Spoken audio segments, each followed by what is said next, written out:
Hello and welcome to the Webinar Talk Show. My name is Eliz Green. And my name is Tom Singer. And Eliz and I started this show so that we could bring really interesting interviews to people and show off the fact that in this world of virtual, a talking head over PowerPoint is not the best way to share information, that an in-depth interview can engage everybody, both those participating in the interview and those at home. Absolutely. And sometimes it's a topic that really benefits from a conversation, which is something we have today. Because I think all of us struggle with marketing.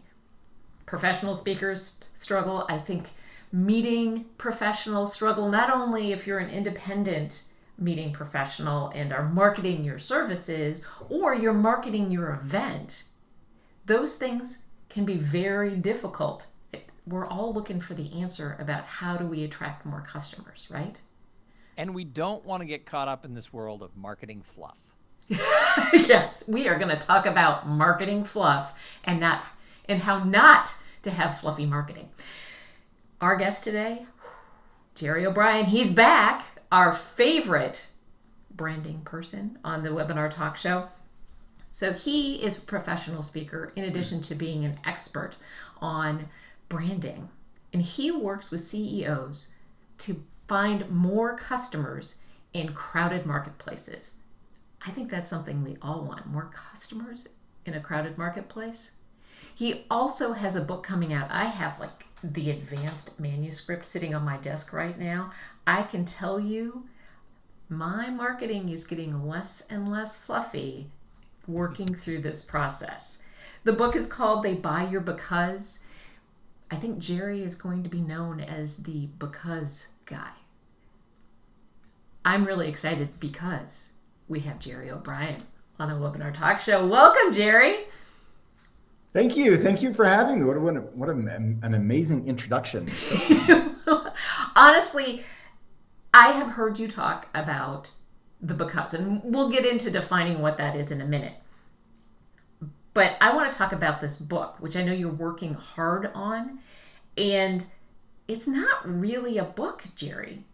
It is my personal workshop on finding my because and knowing how to market myself, particularly in a crowded marketplace. So let's talk. That is really great. Yeah, it's really great to hear because I had sent you the advanced rough draft or final draft version. I hadn't had a chance to talk to you yet. And that is the intention exactly of the book, is that you don't just read it and you know it and it's not a bunch of theory. It's here's the framework, here's dozens of examples and case studies of companies that have done it and what it looks like and how you can do it too. So that's good to hear. Oh, it fulfills that very, very well. But let's talk about. I have my advanced copy here, and I haven't started to read it. And now I'm like wanting to get through this interview so that I can go read the book. It's very good. But let's talk about where a lot of us sit, and I think I'm probably still sitting in it. Marketing fluff. Why are most marketing strategies fluff? Well, here's the thing that happens, and you can go and look at websites of companies, look at your own websites, look at your competitors' websites, and you'll say things that might even be true. I'm just going to give you some generic examples. Companies will say things like, we care more about our customers. And that may even be true. They may care more about their customers. But it sounds like marketing fluff. And the reason it sounds like marketing fluff is because your brain, and this has been shown, the 2002 Nobel Prize winner in economics was not an economist, he's a psychologist that talked about how our brains function. And what he showed was your brain needs a little bit of proof behind the fluff. Otherwise, it just sounds like fluff, right? So, we care more about our customers. And your brain goes, really? It sounds fluffy. Your brain goes, you care more about your customers because, and it's looking for the answer It's looking for the end of the sentence. And so many times we don't give the end of the sentence. We don't give you the because. We don't give you the piece of proof as to why we care more. They say things like, we have higher quality. And it sounds good when you write it. Yeah. Ooh, yeah. People, you know what? People really, really want higher quality in our industry. Yeah. Yeah, that's great. And your brain goes, really? Everyone says that. Yours is better because, and your brain is looking for the ending of the sentence. And so we write fluff not because we don't do great work or we're not great. We write it because we think it sounds good. But what you don't realize is even though it sounds good and it is important to your customers, there's no proof. And unless you finish the sentence, it doesn't actually work to influence them to buy from you. So you have come up with a whole framework for executives and companies to actually identify their because and then how to sort of create that. But before we get into the framework, how did you stumble upon this? So my career, my background, I had my MBA from the University of Michigan, and my first job coming out of business school was, well, can I tell you a quick story about this? So when you graduate from business school, you want to get your dream job. And I had an internship at Procter & Gamble, the world leader in marketing.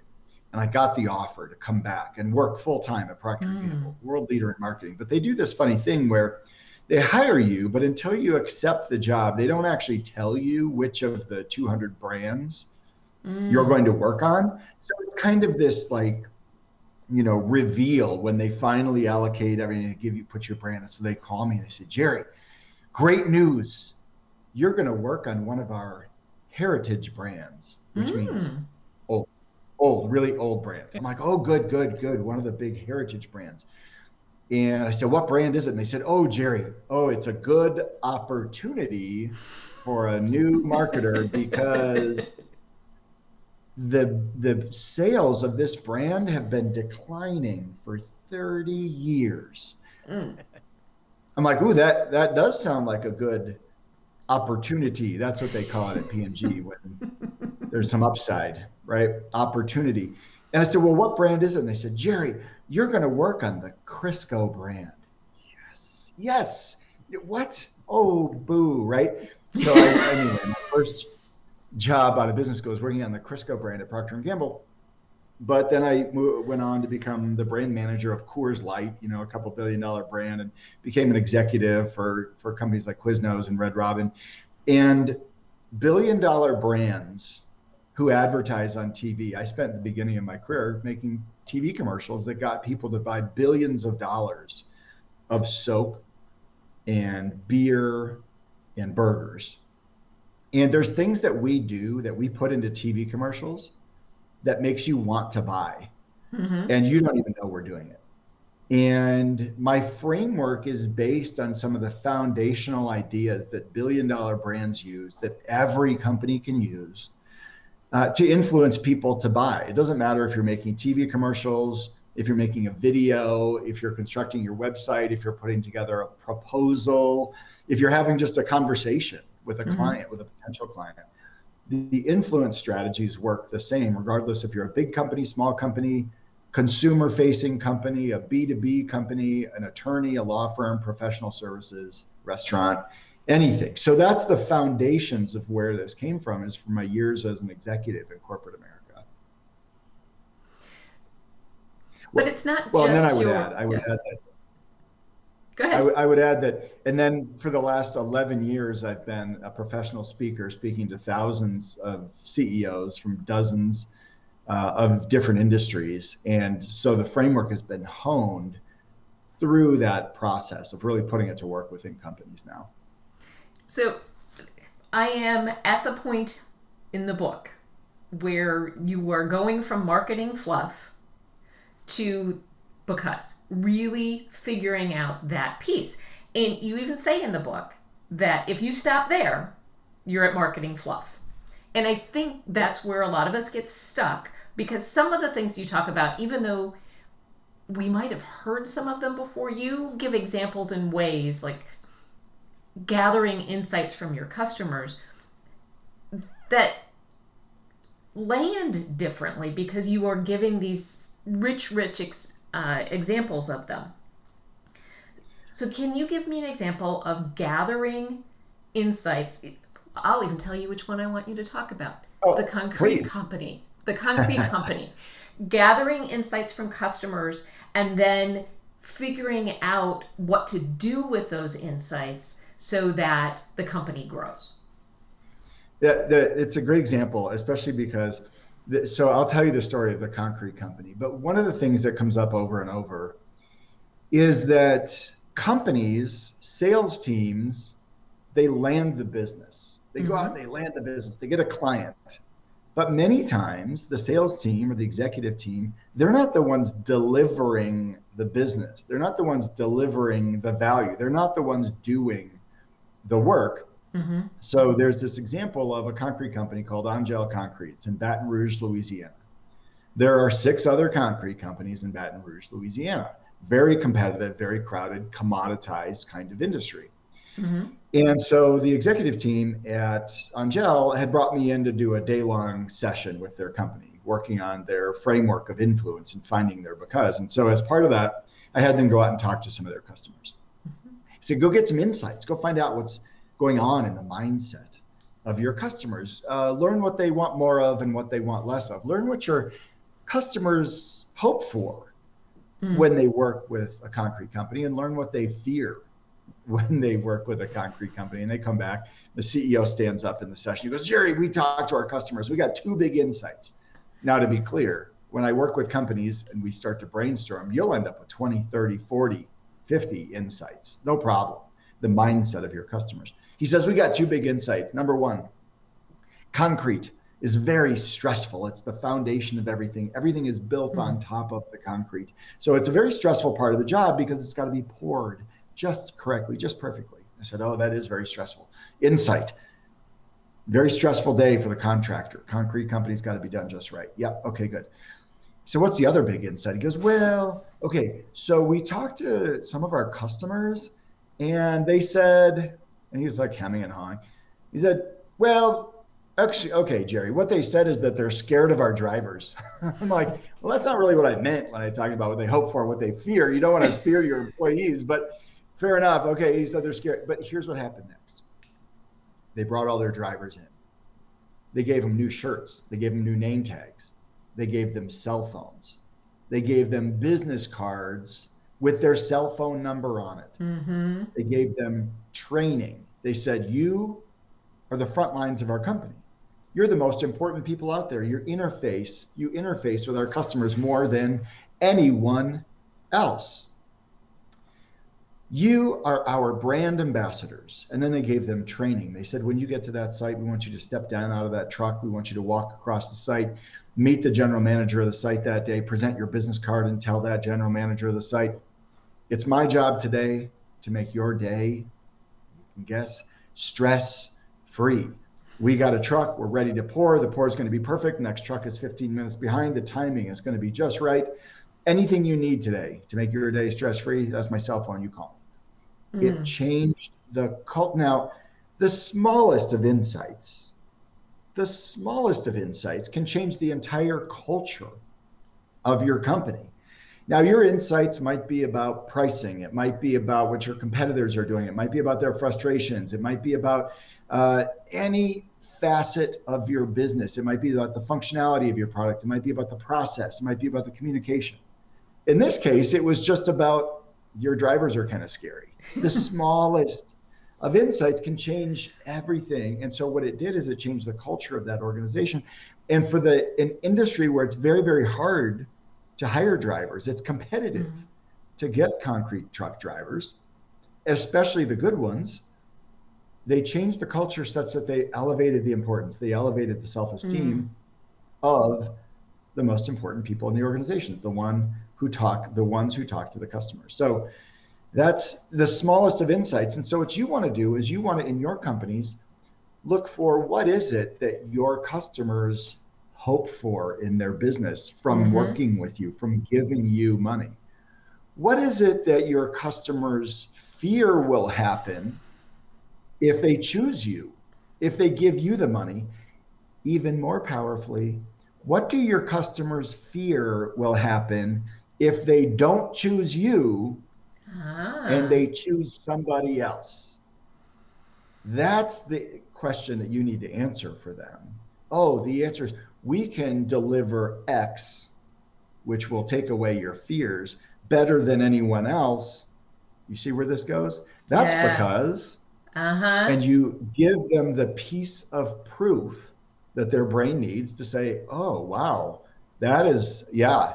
Because here's what happens, your brain wants this little piece of proof, not just for yourself, Mm-hmm. not for your brain, but also for your gut, for your subconscious. Your brain is, and your gut and your subconscious are trying to figure out some proof that you could use to convince someone else. You could convince your spouse, oh, we got to, oh, we're gonna stay at this hotel, not that hotel, because, right, on vacation. You're going Mm-hmm. to convince your spouse, you're going to convince your boss, oh, we got to go, we got to bring in Tom or Liz as a speaker, because Mm-hmm. what's the piece of proof they're going to tell their boss to convince them that you should be the speaker at the conference? They're going to want to convince their neighbor, oh yeah, I got a great deal on my air conditioner. Yep, I chose this one because, oh yeah, Mm-hmm. oh, So, something they so can Gerry, prove to somebody else. as you talk about this, my mind goes to the very popular for the last few years in the business world is, know your why. Mm-hmm. What's the Mhm. difference between everything everybody's been taught for the last 5 or 10 years about, oh, you have to know your why, and why people buy your because? What's the difference? Mm-hmm. It's a good question that comes up a lot. Your why you do what you do can be very inspirational for you, for your employees. They can get inspired behind your vision of what you do. And if you are lucky, let's say, maybe your customers maybe care why you do what you do. But for most customers in most industries, people that sell real things to real people, things like tires, air conditioners, car repair, law firms, professional speakers, they might be interested in why you do what you do, but what they're actually interested in is what you do for me. If I'm a professional speaker, what I care about is what do you do for my audience? What Right. do you do to make sure I look good for choosing you? They might be So, Gerry, interested in why you became an accountant or an engineer or why you started a home building company. But what they want to know is your home better than anyone else? Is your engineering, is your accounting accurate? Because that's why I'm giving you the money. so I talked to somebody the other day on a room in Clubhouse, this audio app that is quite popular, and it was about becoming a professional speaker. And I asked her, "Why do you want to do this?" And her answer was, "Because I feel alive when I get to present." And what you're Mm. saying is that's great. That motivates her that she feels alive. But no company is going to hire her because they say, "Oh, we want to hire Becky because she'll feel alive when she's on stage." But Right. the because I'm so happy about how Becky feels and why she was so inspired. Because so many professionals, people say, why did you become a professional speaker? And they say, oh, I just want to help people. Mhm. That's Mm-hmm. great. The question is not, do you want to help people? Because I'm sure you do. The question is, how do you help people? What do you actually deliver Right. that's valuable to the audience? What's So your because? Oh, you should hire this speaker versus the 15 other speakers that kind of maybe look the same because, Right. and yeah, I was what are going to say, your so it's pieces of proof? so my thought is, so what you're saying is people don't hire you because you feel alive or because you want to serve. They hire you because you transform their salespeople to increase their sales by 10%. Right. Yes. Well, and Tom, you're making a really good point. Now, I don't want to have anyone be confused about how this because thing works. Let me Mm-hmm. be really clear because you just made a really good point. I don't want that to pass anyone by. You can't just say the word because and then insert some words after it and expect it's going to be proof. Like I'll give you an example of something that has the word because in it and is still marketing fluff. Oh, because we care more about our customers. Nope. No, there's no proof. That's just saying what you're going to give them. Oh, we care more about our customers because, oh, we do this process, or we have this proof or this testimonial, or we do this in a different way, or we give you better ingredients, or we give you we upgrade you to this versus that. Just saying the word because has no power. Giving the proof. Oh, because, and then insert your proof of what you deliver. So Tom, you said something really good. Oh, my average client, after I speak to their organization, I give them strategies where the average client has been able to go back and then following year increase their sales by 10%. Right. By using the strategy. It's like, what? Holy cow, what's the strategy? Well, that's what you get in my keynote, right? And what is the piece of proof of what you can deliver? Like, for example, for me, we say, well, why do people hire Gerry? Now, this is just one of many becauses. Oh, because he was a corporate executive for 4 different billion-dollar brands, right. And he teaches what those big companies use that small companies can use too. See the little piece of proof? If I just said, oh, hire Gerry and you can get higher sales. Yeah, we want that, but we got 6 other speakers that say the same thing. Right. What's your thing? What's your proof?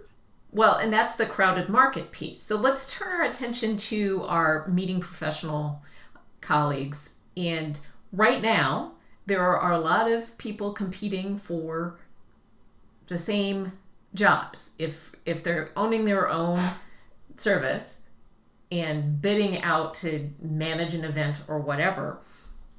So, for example, my guess is a good because might be like we had on the show a couple weeks ago.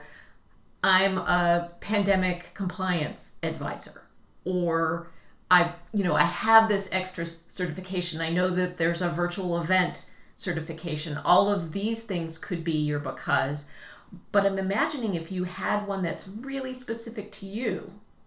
I'm an expert on negotiating contracts from where they were to where they need to be for this new environment. That would be a because. Yes, that's a good one. And so you make a really good point for the industry. You say you've just come up with a cut, 2 or 3 of them right there is, oh, here's what I do different as a process. Here's my expertise that I've done a lot before. Here's my certification in that expertise. Oh, wait, what if here's a testimonial from a client that we just recently did this event for in the new world. Or think back to, well, wait, okay, well, they want new contracts, they want this. You might be able to come up with 10 or 15 other insights. Start with what's the mindset of your clients today versus where it was yesterday? Is it the same? Is it different? Is it partly what it was then and partly something new now? Always start with those things about what your client, your customers want, and then say, well, what can I do to give it a little piece of proof that's different than everyone else's proof? What can I do to talk about the new environment and why I'm better in the new environment than someone else might be? What can you talk about? Your experiences, your testimonials, your things that you've already done. And maybe it's not only about the new one, but maybe it really becomes all about hotel negotiations, right? Because that's a huge deal now. And maybe you've got to hold back. Here'd be a great one. I used to be on the other side of the table and I worked in the hotel industry and I was the one that negotiated on the other side. Now I'm the best in the world at negotiating, or best in the whatever of negotiating for hotels because I was that person at the other side of the table. Oh, well, we're hiring you for sure. You see how that piece of proof convinces you. Now, whoever's out there with that, they're going, oh, that's good. I'm using that, right? But that's how we create the insight, the mindset of your customer. And then what's that piece of proof? So, Gerry, this went so fast. Are we already done? I know. 25 minutes goes by so fast sometimes when what you're doing is just like sucking in all of this great information that's actionable. Well, I will say you guys asked the exact right questions to get the most value out of my framework in 25 minutes. Nice work. That's solid. Nice work, guys. That was solid. which is actually why people hire Eliz and I to be the master of ceremonies or lead interviewers for their virtual conferences, because we ask the questions that gets the guest most engaged and allows the audience to have the most information in the shortest amount of time. Was that a good example, Gerry? It is. Well, and the thing is, you actually did it, because you got the most important pieces of my framework about what to do, what not to do, and why it works and how it works in a very, very short window. So you actually, that was phenomenal. Nice work. Thanks. Well, thank you. When Tom and I were talking about who do we need to talk to in this second season with a theme of communicating your value, both of us are like, Gerry. Gerry. But let's say somebody's watching this and they want more of Gerry O'Brien. How would they get in touch with you? Whatbigbrands.com. Whatbigbrands, BRANDS, no, KNOW.com. And if you want to link up with me on LinkedIn, my last name is Obrion, Gerry with a G. I'm the only one in the world, and you will definitely find me if you put that in. Fantastic. Excellent. Well, and the book will come out this summer, and it's called They Buy Your Because. So everybody should make a note so that they can be sure to be looking at come June or July. Absolutely. I'm going to work my way through the rest of it because I need to not be fluffy in my marketing. Thank you, Gerry, so much. I'm starting to read in 5 minutes. We're going to be the case studies of like how to implement all of this. Gerry, thanks so much. We really appreciate you. We knew this was going to be great, and you absolutely delivered. Thanks for having me. I appreciate it. It's so fun. So, Tom, we have another guest coming up this week on Wednesday. Tell us about her. Wednesday at 11 o'clock Central, we are going to have Meredith Elliott Powell. Now, Meredith is one of the most active speakers on the idea of sales. And how do you communicate your value when you're selling something? Meredith knows this. She's written several books. She has spoken in the financial industry, well, really all industries, sort of across the board. And she's just a really cool person. And here's a little secret about Meredith. She's my birthday buddy. I didn't know that. We were born on the same day. I thought I was much older than her. And we do a deal when we see each other once a year at the National Speakers Association. We have a birthday gin and tonic, even though the conference is 2 months after the date of our birthday. We just think it's good to celebrate our birthday. And so for like 5 years, we have gone to the bar at a certain time during the conference and had a gin and tonic and just had our little private friendship birthday celebration. But the first year I said, oh, I have to buy the drink because in my family, the older sibling always buys the drinks. And as it turned out, she squeaked out. And so she's had to buy the drinks every year because of a joke I made. But now she has to buy the drinks. So it's a good deal for you. It is, but she looks way, way younger than me. And personality-wise, you'd think she's 10 years younger than me. But we're going to have so much fun with her on Wednesday. So make sure, if you're watching, you set a calendar item for Wednesday at 11 o'clock Central from Meredith Elliott Powell here on the Webinar Talk Show. Absolutely. And you can find that Facebook page very easily by going to webinartalkshow.live. And you can find all of our information, including how you might work with us, at webinartalkshow.com. I can't wait for Wednesday. Gerry, thanks again so much for being with us. And everybody have a great rest of your day. We'll see you on Wednesday.